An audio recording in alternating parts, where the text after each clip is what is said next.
أعوذ بالله من الشيطان الرجيم. بسم الله الرحمن الرحيم.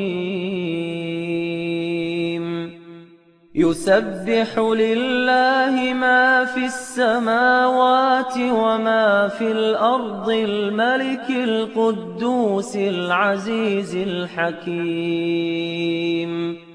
هو الذي بعث في الأميين رسولا منهم يتلو عليهم آياته ويزكيهم ويعلمهم الكتاب والحكمة وإن كانوا من قبل لفي ضلال مبين. وآخرين منهم لما يلحقوا بهم وهو العزيز الحكيم. ذلك فضل الله يؤتيه من يشاء والله ذو الفضل العظيم.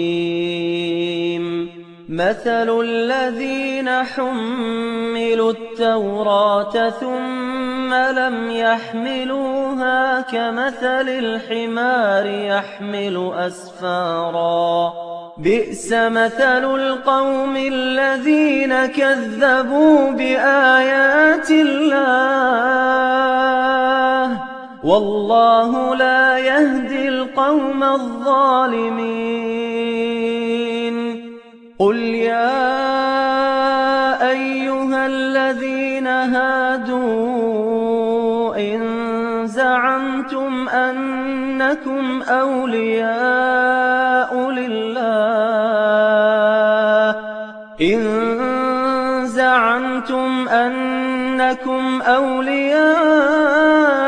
لله من دون الناس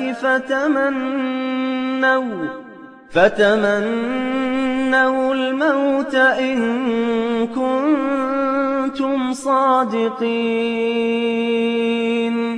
ولا يتمنونه أبدا بما قدمت أيديهم والله عليم بالظالمين. قل إن الموت الذي تفرون منه فإنه ملاقيكم ثم تردون إلى عالم الغيب والشهادة فينبئكم بما كنتم تعملون. يا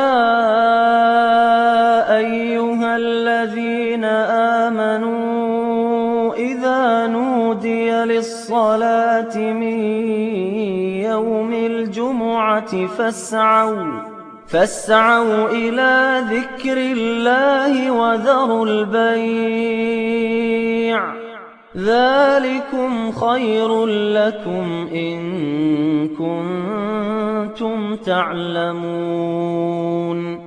فإذا قضيت الصلاة فانتشروا في الأرض وابتغوا من فضل الله واذكروا الله كثيرا لعلكم تفلحون. وإذا رأوا تجارة أو لهوا انفضوا إليها وتركوك قائما قل ما عند الله خير من اللهو ومن التجارة والله خير الرازقين.